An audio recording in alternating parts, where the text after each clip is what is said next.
Alors, le chantier naval Carantec a une activité qui est vraiment multiple puisqu'on fait de l'hivernage, gardiennage de bateaux, entretien de bateaux moteurs et voiliers. Et on a la chance d'avoir l'association l'AS Caravelle qui est à Carantec.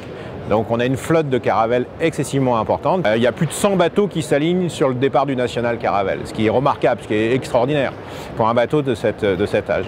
Et on entretient et on répare beaucoup de caravelles. Et à force de voir arriver des caravelles au bout de souffle, on s'est dit bon, il faut en construire parce qu'il faut la construire aussi dans l'esprit de ce qu'elle était, c'est-à-dire un bateau en bois, un bateau en contreplaqué, comme il était dessiné par Jean-Jacques Herbulot dans les années 50. Aujourd'hui, on voit les caravelles, c'est la 3e génération qui navigue dessus, ce qui est quand même assez extraordinaire et toujours avec autant de bonheur, avec des navigations qui sont partagées aussi bien dans le domaine de la promenade, de la pêche, de la régate, du pique-nique. C'est vraiment un bateau assez extraordinaire. Une caravelle comme celle-ci, avec ses voiles, prête à naviguer, ça coûte 13 000 €. Voilà, on la fabrique en 1 mois et demi et elle est faite dans des bois qui sont maintenant de très bonne qualité puisque les collages des contreplaqués sont des collages bien supérieurs à ceux qu'ils étaient auparavant. Elle est collée avec de l'époxy, les rares pointes qui sont dedans c'est de l'inox.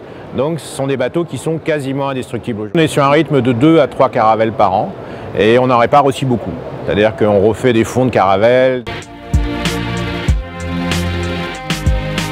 On va dire qu'on a la personne qui a navigué sur Caravelle quand il était jeune et qui a le coup de cœur, le nostalgique, qui a le coup de cœur et qui se dit je rêve que mes petits-enfants naviguent dessus. L'autre clientèle, c'est des gens qui ont racheté une caravelle d'occasion à une époque, qui ont passé beaucoup de temps, qui ont travaillé dessus et puis au bout de quelques années de navigation, ils se sont aperçus que leur caravelle était quand même bien usée, qu'elle était commencée à être plus vraiment rigide et puis ils se sont pris au bout de la régate et ils s'aperçoivent que s'ils veulent bien marcher, il faut une caravelle un peu plus rigide, un peu mieux collée, plus récente. Voilà. Alors on a Bruno Jourdain, on a Jean-Pierre Dick, on a Gaël Lecléache, Gaël et son frère.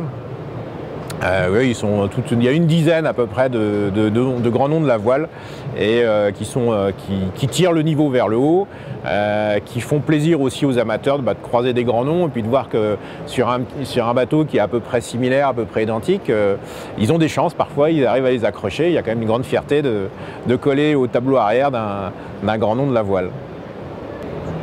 Je suis un constructeur heureux, on est implanté à Carantec et maintenant depuis le 1er juillet au chantier naval Roscoff, donc sur le nouveau port de Roscoff-Bloscon. Donc oui, on est heureux de pouvoir construire des bateaux, faire plaisir aux gens, on est heureux de partager leur passion et on est dans une jolie région qui est la Bretagne. Voilà.